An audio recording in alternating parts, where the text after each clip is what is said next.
दोस्तों, मैं आपको सुनाने जा रहा हूं अपनी मंडली के सदस्य दीपक उपाध्याय की लिखी कहानी तुमसे ही। दीपक मंडली में नए नए भर्ती हुए हैं और ये उनकी रेडियो पर पहली कहानी है। उन्हें वही मोहब्बत दीजिएगा जो आप सारे मंडली के सदस्यों और मुझे देते हैं। दीपक उपाध्याय गोरखपुर से हैं और दिल्ली में रहते हैं। इन्हें तस्वीरें खींचना अच्छा लगता है, गुनगुनाना पसंद है और जाहिर सी बात है कहानियां लिखना पसंद है। आइए सुनते हैं इनकी लिखी कहानी। जब किसी रोज अचानक ये पता लगे कि जिस कामयाबी के धोखे में हम जी रहे थे, दरअसल वो तो कामयाबी थी ही नहीं, बल्कि जिसे हमने रास्ते की अड़चन समझा था, असल में कामयाबी तो वही थी। उस रोज जिंदगी बेमानी सी लगने लगती है। मुझे मेरे कमरे में चारों तरफ रखे अवार्ड्स, बड़े बड़े फोटो फ्रेम्स चुभ रहे थे, जैसे चिढ़ा रहे हों, मजाक उड़ा रहे हो मेरा कि अंकित ये सब झूठ है, ये सब तुम्हारी कामयाबी नहीं, तुम्हारे स्वार्थ के लिए मिले अवार्ड्स हैं। क्या साबित करना चाहते थे तुम, और किसको? मैं चीखना चाहता था, बहुत जोर से, इतना जोर से कि कमरे में हर तरफ रखे सारे अवार्ड्स, दीवारों पर टंगी कांच में जड़ी सारी तस्वीरें गिरकर टूट जाएं और मैं उनके टूटने की आवाज सुनकर खुद को कोस पाऊं। ये क्या कर दिया था मैंने? इतने सालों तक कितनी दोहरी जिंदगी जी थी। वो सब जो मैं पाना चाहता था आज मेरे पास है, फिर भी न जाने कौन सी टीस है जो मुझे नोच रही है अंदर से, जो मेरी सांसों को भारी कर रही है। मैं अपने बेड से उठा, घड़ी देखी तो रात के 3 बज रहे थे। कमरे की हवा मेरा दम घोट रही थी तो मैंने खिड़की खोल दी। बाहर अलग सा अंधेरा था, रोज से कुछ ज्यादा अंधेरा। मुझे एक चेहरा बनता दिख रहा था उस अंधेरे में। मैंने खिड़की बंद कर दी और अलमारी की एक दराज में कुछ ढूंढने लगा। शायद कोई पुरानी याद, कोई दबी सी खुशबू, कोई तस्वीर। अगले ही पल एक मुस्कुराता हुआ चेहरा तस्वीर से झांक रहा था, जैसे कोई सवाल कर रहा हो मुझसे, गुस्से से आंखों में आंसू लेकर कह रहा हो कि आखिर क्या मिल गया तुम्हें ये सब करके, मुझे अकेला छोड़कर? मिल गई तुम्हें कामयाबी, यही चाहते थे ना तुम? और मैं शर्म से अपनी आंखें झुकाए सिकुड़ता ही चला जा रहा था। ये सबसे खुश तस्वीर थी अंजलि की, गहरी सवालिया आंखें लिए सीधा मेरे दिल में झांकती तस्वीर। अरे इधर देखो ना, जैसे कुछ याद करने की कोशिश कर रही हो। अंजलि की ये तस्वीर यही कहकर तो खींची थी मैंने, और वो बार बार अजीब सी शक्लें बनाकर, आंखें जानबूझकर बड़ी करके मुझे तंग करती रही थी। मुझे नहीं आता यार पोज वोज देना, ऐसे खींच लो, उसने चिढ़कर कहा था और फिर मेरे जिद करने पर मेरा कहा मानकर खड़ी हो गई थी। ये मेरी खींची हुई सबसे सुंदर तस्वीर है जिसके लिए मुझे कोई अवार्ड नहीं मिला। वो हवा में उड़ते किसी दुपट्टे जैसी थी, एकदम बेबाक, और उसकी हंसी हंसी ऐसी निश्चल जैसे बहता हुआ पानी। उसे छूकर जाने वाली हवाएं खुशबू से भर जाती थीं। ऐसा ही कोई खुशबू भरा झोंका उसको छूते हुए पहुंचा था मेरे पास, और मैं खिंचा चला गया था उसकी तरफ। मैं एक फ्रीलांस फोटोग्राफर था और मुझे एक बहुत बड़ा फोटोग्राफी का प्रोजेक्ट मिला था। उसी के सिलसिले में मैं कुल्लू गया था। मैं अपने कैमरे में सब कुछ कैद कर लेना चाहता था। नदियों की कलकल, वीराने में पसरे सन्नाटे, अंधेरे की गहराइयां, आसमान में उड़ते पंछी, सड़कों पर दौड़ते बच्चे, बेबाक मुस्कुराहटें, रोते हुए चेहरे, हर एक चीज जो आम आंखें नहीं देख पाती। मैं वो तस्वीरें खींचना चाहता था जो सिर्फ तस्वीर होने की सीमा में ना बंधकर देखने वाले के मन में गहरे उतर जाएं। ऐसे ही एक चेहरे को कैद कर लिया था मेरे कैमरे ने, और मैं बस उसे देखता ही रह गया था। उजले पारदर्शी पानी में अपने पांव डालकर आसमान ताकती अंजलि को। न जाने कितने ही चेहरे देखे थे मैंने कैमरे की आंखों से, न जाने कितनी ही तस्वीरें खींची थी मैंने, पर कैमरे के बाहर कभी किसी चेहरे पर नजर नहीं थमी थी।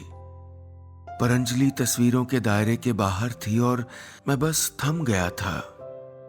मुझे पता ही नहीं लगा कि कब मैं उसकी एक के बाद एक तस्वीर खींचता हुआ अपने ख्यालों में बने एक फ्रेम को मुकम्मल करने के लिए उसके इतना नज़दीक पहुंच गया था और वो मुझे ऐसा करते देख गुस्से में बोली थी, excuse me, are you clicking my pictures? आप ऐसे ही किसी की भी फोटो खींच लेते हैं क्या बिना उसकी मर्जी के? उसने कहा था और मेरी आंखें शर्म से झुक गई थी। Please delete these pictures. उसने मेरे पास आकर मेरे कैमरे में देखने की कोशिश करते हुए कहा और फिर मेरी खींची हुई तस्वीरें देखती ही रह गई। उसकी नाराजगी न जाने कहाँ गायब हो गई। उस रोज हमने बहते हुए पानी में पांव डाले घंटों बैठकर बातें की। वो बहुत सरल थी, बहुत सादी सी। उसका दिल उसकी आंखों से देखा जा सकता था। वो पहाड़ों नदियों को देख नहीं सोख रही थी अपने भीतर। बस इसीलिए मैंने उसे कैमरे से इतर अपनी आंखों से या शायद सीधा दिल से देखा था। वो अपने दोस्तों के साथ ट्रिप पर आई थी और मेरे ही शहर से थी। तुम बहुत अच्छी तस्वीरें खींचते हो, उसने पानी से खेलते हुए कहा था। मुझे पहली बार किसी का तारीफ करना इतना सच लगा था। Can I have your number? मैंने थोड़ा हिचकिचाते हुए कहा था और उसने हामी भर दी थी। उसे उसी शाम वापस लौटना था और मैं भी 2 दिन बाद अपना प्रोजेक्ट पूरा करके वापस आ गया था। मैं उसकी तस्वीरों से भरी हुई ये एल्बम जब भी देखता हूँ, अतीत के सारे पन्ने मेरे जहन में पलटने लगते हैं। हर तस्वीर एक मुकम्मल दास्तान हो जैसे। उसके बाद हमारी ऐसी न जाने कितनी ही मुलाकातें होती रही थीं और हम कब इतने करीब आ गए थे खुद हमें भी पता नहीं चला। मैं जब भी बातों बातों में अपना हाथ उसके हाथों पर रख देता तो वो मेरी उंगलियों के बीच अपनी उंगलियां फंसा देती। एक रोज उसने यूं ही पूछ लिया था मुझसे, अंकित, हम प्यार करते हैं क्या एक दूसरे से? और मैंने हमें कहने की जरूरत है क्या कहते हुए उसके हाथ चूम लिए थे। एक एक करके मेरे सामने आती जा रही उसकी तस्वीरें मुझे उसकी बेहद याद दिला रही थीं। और बस इसी छटपटाहट में आज मैंने अपने सोशल मीडिया अकाउंट पर सर्च करके सबसे ऊपर दिख रहे नाम पर फ्रेंड रिक्वेस्ट भेज दी। प्यार की खूबसूरती और अहमियत दोनों ही प्यार की गैर मौजूदगी में ज्यादा बेहतर पता लगती है। तब हर दर्द का बस एक ही नाम होता है, एक ही वजह होती है, याद। दिन ढलते ही दिल भारी सा होने लगता है और रातें एक अजीब सा चुभता हुआ अकेलापन लिए हमें खुद में समेट लेना चाहती हैं। चारों तरफ उसे एक चेहरे को ढूंढती हमारी आंखें किसी के पूछ भर लेने से छलक जाती हैं। आधी दुनिया देख लेने के बाद भी पता नहीं क्यों मेरा मन इतने सालों बाद फिर से मुझे अपने उसी शहर ले आया था जहां से मैं भाग जाना चाहता था। यहाँ हर तरफ अंजलि की यादें थीं, खट्टी मीठी यादें। अंकित, तुम्हें मैं क्यों पसंद हूँ? उसने अपनी गोद में मेरा सर लेकर एक शाम मेरे बालों से खेलते हुए अचानक पूछ लिया था और मैंने उसके हाथ को अपने सीने के बाईं तरफ रखते हुए कहा था, मेरे दिल से पूछ लो, देखो तुम्हारे पास आते ही कितनी जोर जोर से धड़कने लगता है। उस वक्त वो कुछ नहीं बोल पाई थी, बस उसकी आंखों से फिसलती हुई बूंदों ने मेरे माथे को भिगो दिया था। मैं जब भी उसके अचानक पूछे गए सवालों का ऐसा मीठा जवाब देता, उसकी आंखों के कोनों से कुछ बूंदें गिर पड़ती और वो मुझसे बच्चों की तरह चिपक जाया करती। सुबह का सूरज सर पर था। मैंने घड़ी की तरफ देखा तो 10 बज रहे थे। मुझे एक वर्कशॉप के लिए जाना था। मैं बेमन तैयार हुआ, वर्कशॉप में गया, लेक्चर दिया और वापस घर आ गया। रात में अंजलि को रिक्वेस्ट भेजे जाने से लेकर पूरे लेक्चर और घर वापस आने तक मेरा ध्यान बस मेरे फ़ोन पर था कि Anjali has accepted your friend request की एक नोटिफिकेशन फ़ोन स्क्रीन पर फ्लैश करेगी। सूरज डूब रहा था और साथ ही साथ मेरा दिल भी। तभी एक नोटिफिकेशन की आवाज़ मेरे कानों में पड़ी। मैंने दौड़ कर फ़ोन उठाया तो देखा अंजलि ने मेरी फ्रेंड रिक्वेस्ट एक्सेप्ट कर ली है। मेरे दिल में अजीब सा कुछ चुभा, एक अजीब सा दर्द उठने लगा। मैंने उसे ऑनलाइन देखा तो बिना कुछ सोचे उसे मैसेज कर दिया, hey hi Anjali, how you, it's been too long, I want to meet you, can we? और वो अगले ही पल ऑफलाइन हो गई। वो क्यों देगी जवाब, वो क्यों मिलेगी मुझसे? मैं गया था ना उसे बीच रास्ते छोड़कर, वो तो मुझे रोकती रही थी। मैंने एक पल को भी कहां सोचा था उसके बारे में। सिर्फ और सिर्फ अपने बारे में सोचा था। मैंने एक बार भी नहीं सोचा था कि वो लड़की जो मेरे छू लेने भर से कांप जाती है, मुझे देख लेने भर से ही उसकी आंखें डबडबा जाती हैं, वो कैसे रहेगी मेरे बिना? कैसे झुठला पाएगी वो मेरी मीठी बातों को जो मैं उसके हाथ चूम कर उसे बाहों में भरकर कहा करता था? इस भागती दौड़ती जिंदगी में अगर कोई हमारा हाथ थाम ले तो सब कितना आसान, कितना जायज सा लगने लगता है। आंखों में चमकती किसी के प्यार की रोशनी, होठों पर खिलखिलाता किसी का नाम, जैसे हर चीज को मायने मिल जाते हैं। किसी का साथ हो तो जीवन की उबड़ खाबड़ सड़कों पर चलना भी ऐसा लगता है जैसे हर तरफ फूल ही फूल बिखरे हों। मेरा साथ ही तो चाहती थी वो, बस मेरा साथ। मैंने कभी उसकी आंखों में कोई ख्वाहिश, कोई सपना नहीं देखा सिवाय इसके कि मैं उसके साथ रहूं हमेशा के लिए। उस रोज इसीलिए तो उसने मुझे अपने घर, अपने परिवार से मिलने के लिए बुलाया था। अंकित, मैंने अपने मम्मी पापा से बात कर ली है हमारे बारे में। वो तुमसे मिलना चाहते हैं। फिर हम हमेशा के लिए साथ रहेंगे अंकित। मुझे पता है तुम उन्हें बहुत पसंद आओगे। तुम हो ही इतने प्यारे। उसने कितनी मासूमियत, कितने हक से ये बात कही थी और मेरे गले से लग गई थी। क्या क्या बात कर ली तुमने और किससे पूछकर? मैंने बौखला कर जवाब दिया था, जैसे मैंने कितना बुरा, कितना अजीब सा कुछ सुन लिया हो। ये सब कब हुआ अंजलि? अचानक ये बात कहां से आ गई? कहते हुए मैंने कितनी आसानी से, कितनी बेरहमी से उसकी आंखों से बहते काजल को नजरअंदाज कर दिया था। नहीं अंजलि, मैं शादी नहीं कर सकता। मैंने तो कभी सोचा ही नहीं इस बारे में, कभी नहीं।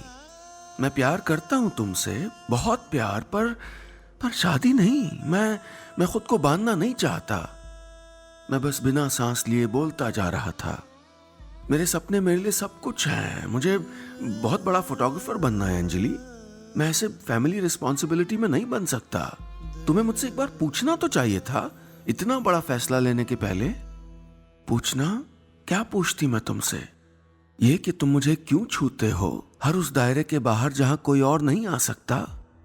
या फिर ये कि उन हसीन शामों को मेरी गोद में सर रख के तुमने जो सपने मुझको दिखाए वो झूठ थे? कहते हुए उसकी आंखें डबडबा गई थीं। उसकी आवाज बीच में ही कहीं थम गई थी।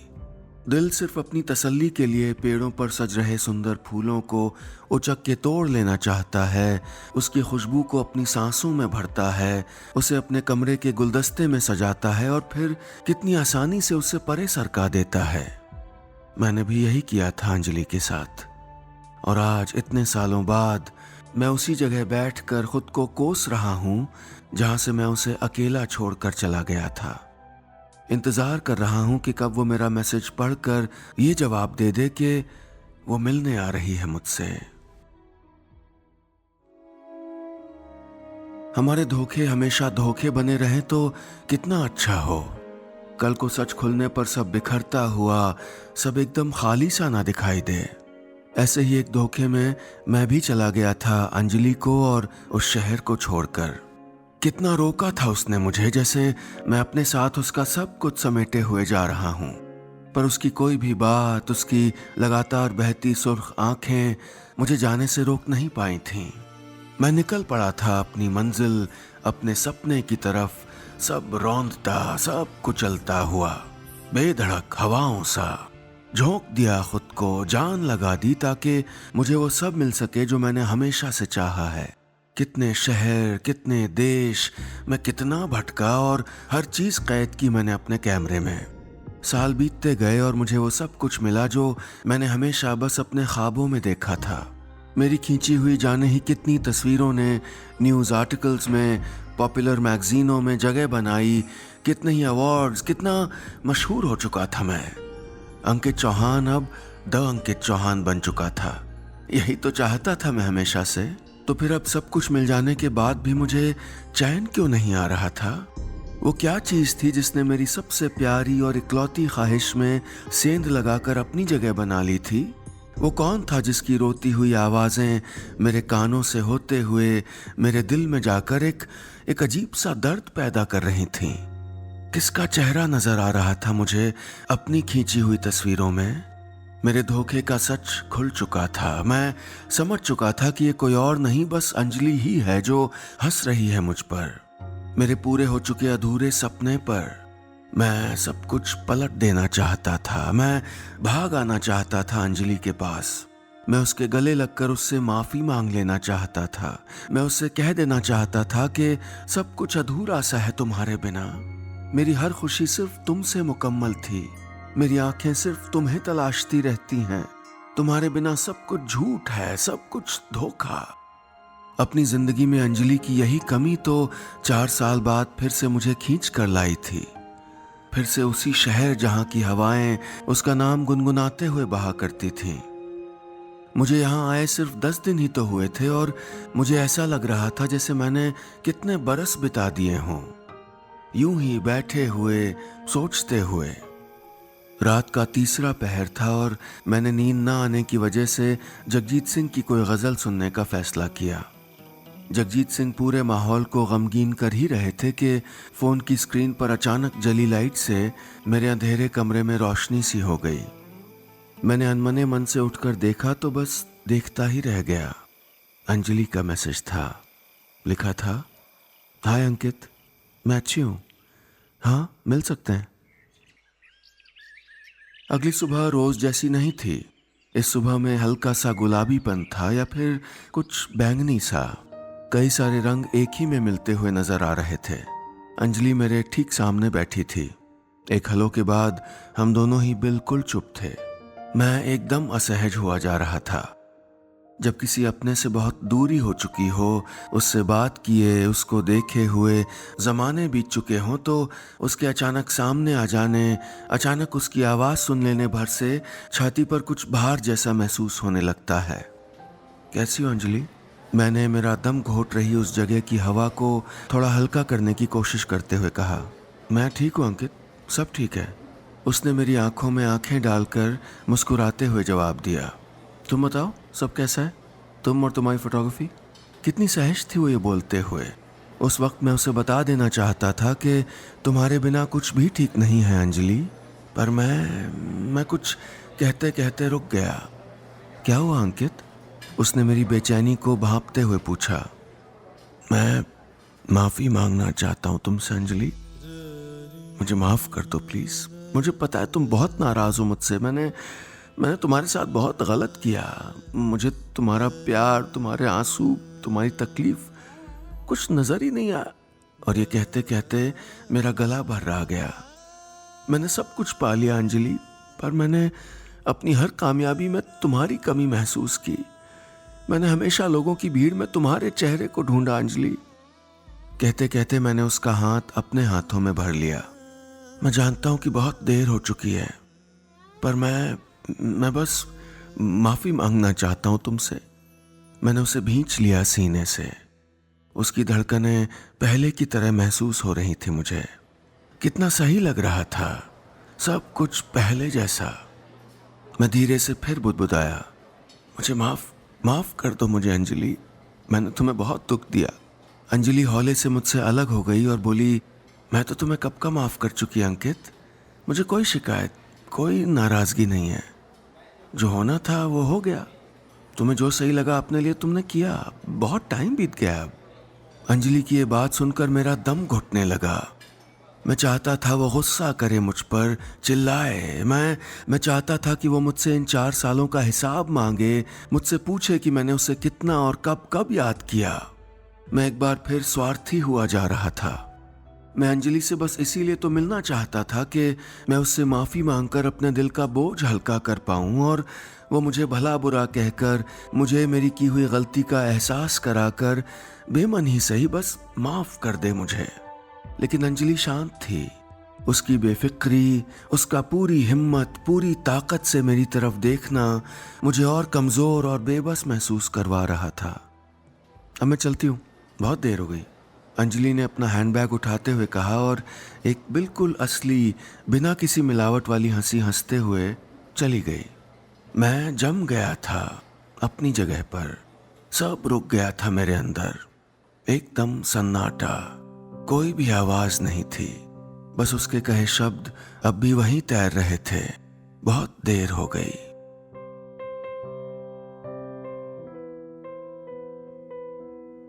बस इतनी सी थी ये कहानी।